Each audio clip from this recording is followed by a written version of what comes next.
The text came at 2:47 a.m. while I was in Chicago on a business trip. A photo from a number I didn't recognize. My wife Jennifer in a hotel room with my business partner, both of them naked, both of them laughing. The message below read, "Thought you should know what your wife does when you're away. A friend." Before we continue, please subscribe to the channel and let us know where you're listening in the comments. My name is Ryan Mitchell, 38 years old, and I'd been married to Jennifer for 12 years. We had what I thought was a solid marriage, a successful consulting firm we'd built together, and a beautiful home in Denver. I was wrong about all of it. I stared at that photo for 10 minutes, my hands shaking. The man in the picture was Derek Walsh, my business partner of 8 years, the guy I'd trusted with everything. The woman was my wife, wearing lingerie I'd never seen before, in a hotel room I recognized as the Marriott downtown where we often put up clients. I called Jennifer immediately. It went to voicemail. I called Derek, same thing. I sat on the edge of my hotel bed until sunrise, calling both of them every 30 minutes. Neither answered. The flight home was the longest 4 hours of my life. I kept looking at that photo, trying to find some explanation that wasn't betrayal. Maybe it was photoshopped. Maybe it was some kind of mistake. Maybe there was a reasonable explanation for why my wife and business partner were naked together in a hotel room. There wasn't. Jennifer was home when I walked through the door, sitting at our kitchen table with a cup of coffee like nothing had happened. She looked up when I entered, and I saw something flicker across her face. Not guilt, not shame. Annoyance.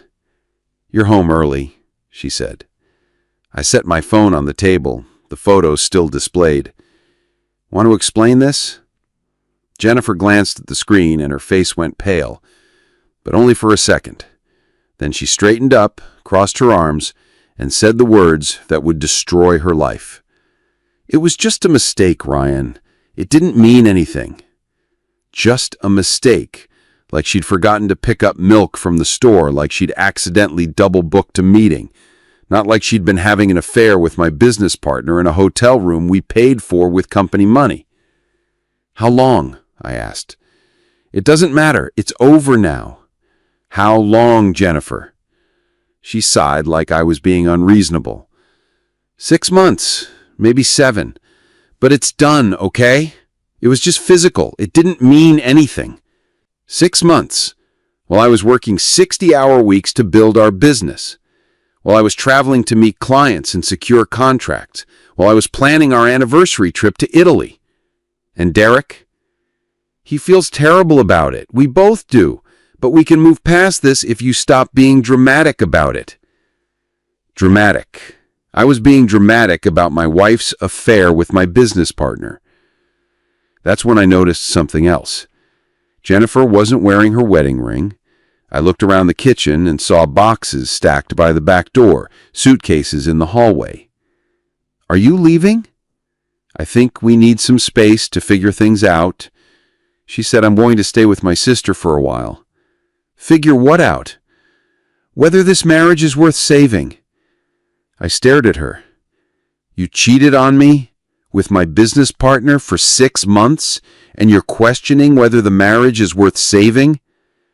"Ryan, you're never here. You work all the time. You haven't touched me in months. What did you expect?" "What did I expect?" I expected my wife not to sleep with my business partner. Apparently, that was asking too much. Jennifer left that afternoon, packed her things, loaded her car, and drove away like she was the victim in all this. Before she left, she said something that would haunt me for weeks. "If you make this public, if you try to destroy Derek's reputation or mine, you'll regret it. We have just as much dirt on you as you have on us."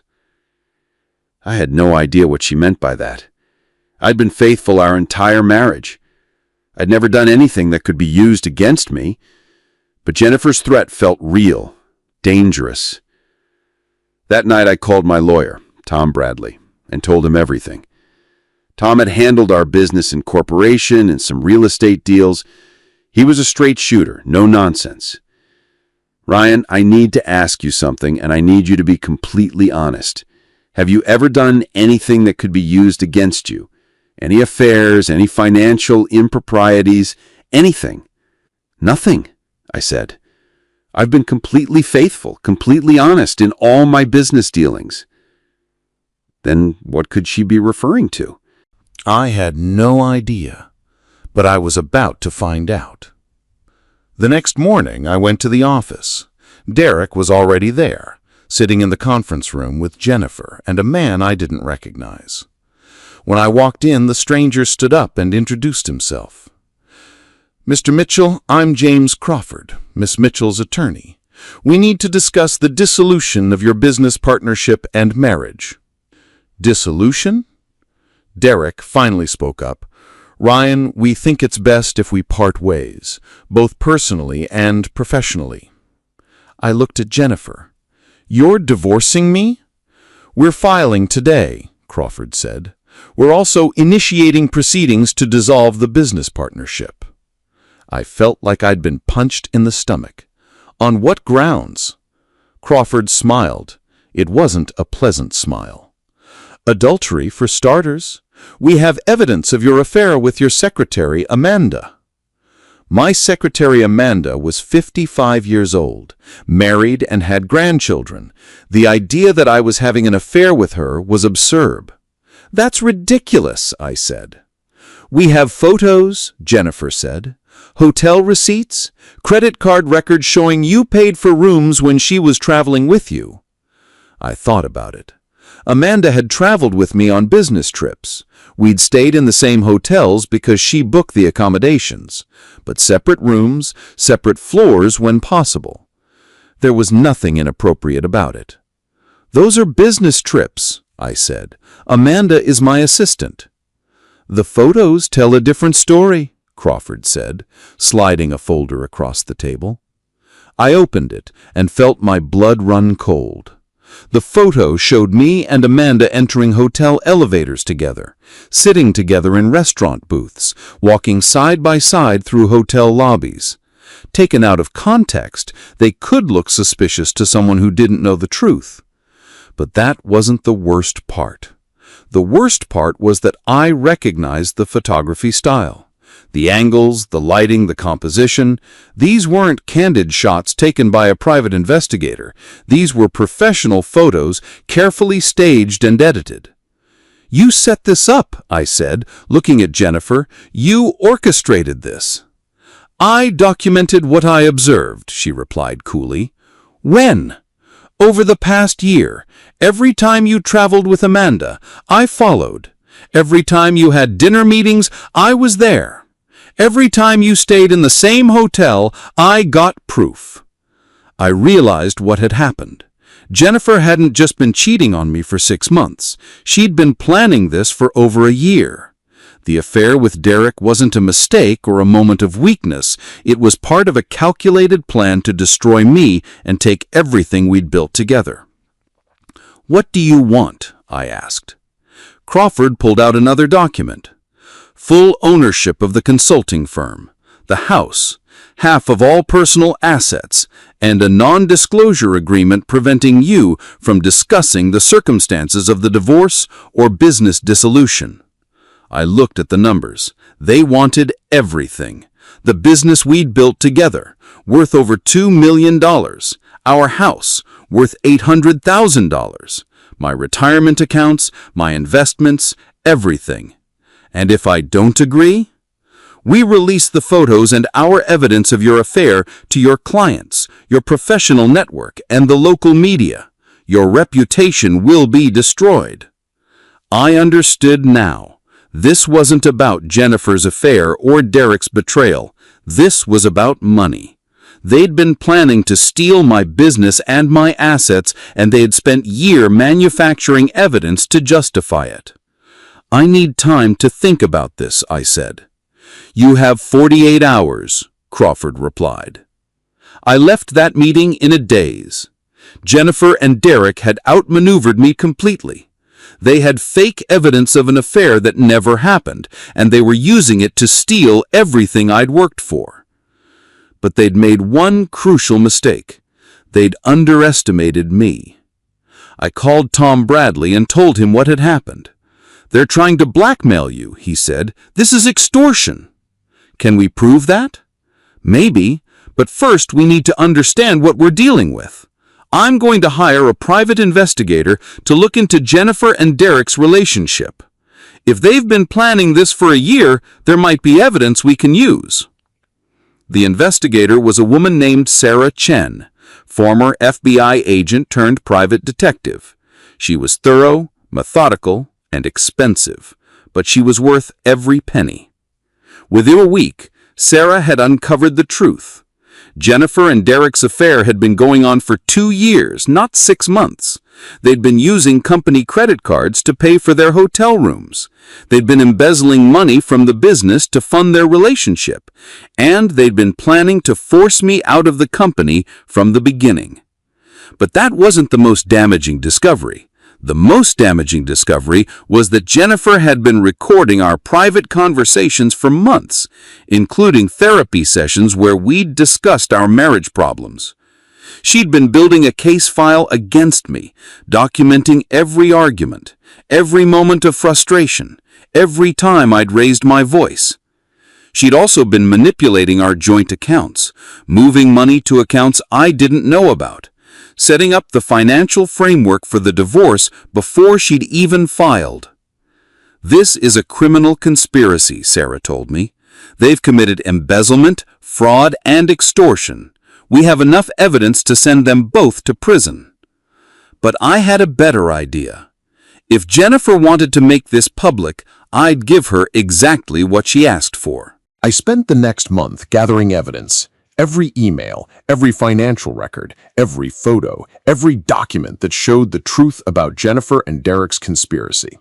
I also hired a forensic accountant to trace the embezzled money and a digital forensics expert to recover deleted communications from their phones and computers. What we found was devastating. Jennifer and Derek had stolen over $400,000 from the business. They'd been planning to leave the country after the divorce was finalized. They'd already purchased plane tickets to the Cayman Islands, where Derek had opened offshore accounts. They'd also been laughing about their plan in text messages and emails. "Ryan is so stupid," Jennifer had written to Derek. "He has no idea what's coming." Derek had replied, "By the time he figures it out, we'll be on a beach somewhere spending his money." The most damaging evidence was a recorded phone call between Jennifer and her sister, where she'd admitted that the photos of me and Amanda were staged and that she'd never believed I was having an affair. "It's all fake," she'd said, "but it looks real enough to destroy him in court." I compiled everything into a comprehensive dossier. Then I made copies and sent them to everyone Jennifer and Derek cared about: their families, their friends, their professional contacts, their clients. But I didn't stop there. I also sent the evidence to the local news stations, the Business Journal, and the Bar Association where Crawford practiced law. I posted it on social media, created a website documenting their crimes, and made sure it would show up in any Google search of their names. The response was immediate and devastating. Jennifer's family disowned her. Derek's wife filed for divorce and took their kids. Their clients canceled contracts. Crawford was suspended from practicing law for his role in the extortion scheme. But the best part was watching them try to explain themselves. Jennifer held a press conference claiming she was the victim of a vindictive ex-husband. She tried to play the sympathy card, talking about emotional abuse and manipulation. It backfired spectacularly when reporters started asking about the embezzled money and the staged photos. Jennifer broke down on camera, admitting that she'd made mistakes, but insisting that I'd driven her to it. Derek tried to disappear, but the FBI had already frozen his offshore accounts. He was arrested at the airport trying to board a flight to the Cayman Islands. The criminal trial was a media sensation. Jennifer and Derek were both convicted of embezzlement, fraud, and conspiracy. Jennifer got 5 years in federal prison. Derek got 7. Crawford lost his law license and was sentenced to 2 years for his role in the extortion scheme. I got my business back, my house back, and my reputation back. The forensic accountant recovered most of the stolen money, plus interest and penalties. I also won a civil judgment for damages that will follow Jennifer and Derek for the rest of their lives. But the most satisfying moment came during Jennifer's sentencing hearing. The judge asked if she had anything to say before imposing sentence. Jennifer stood up and looked directly at me. "This is all your fault," she said. "If you just accepted the divorce terms, none of this would have happened." The judge was not amused. "Miss Mitchell, you orchestrated a criminal conspiracy to defraud your husband and steal his assets. You forged evidence, perjured yourself, and showed no remorse for your actions. Your attempt to blame the victim only reinforces my belief that you pose a continuing danger to society." He then imposed the maximum sentence allowed by the law. After the trial, I rebuilt my consulting firm from scratch. I hired new employees, established new client relationships, and created new policies to prevent future embezzlement. The business is now more successful than it ever was with Jennifer and Derek. I also remarried. My new wife, Lisa, is a teacher who has no interest in my business beyond wanting me to be happy and successful. She knew the whole story before we got married and supported me through the aftermath of the trial. Jennifer was released from prison last year after serving 4 years of her sentence. She tried to contact me through social media, claiming she wanted to apologize and make amends. I blocked her on every platform.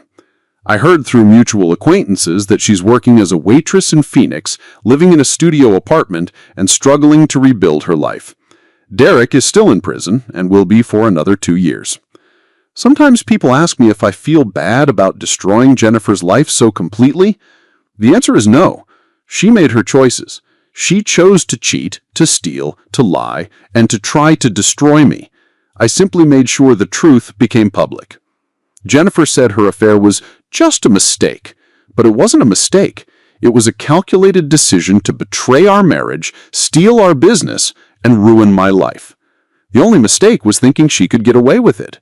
She wanted to make this public. She threatened to destroy my reputation if I didn't give her everything she wanted. So I gave her exactly what she asked for: a very public accounting of her crimes and betrayals. The truth has a way of coming out eventually. I just made sure it came out on my terms, with all the evidence laid bare for everyone to see.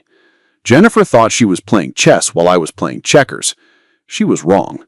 In the end, she got exactly what she deserved, and I got my life back.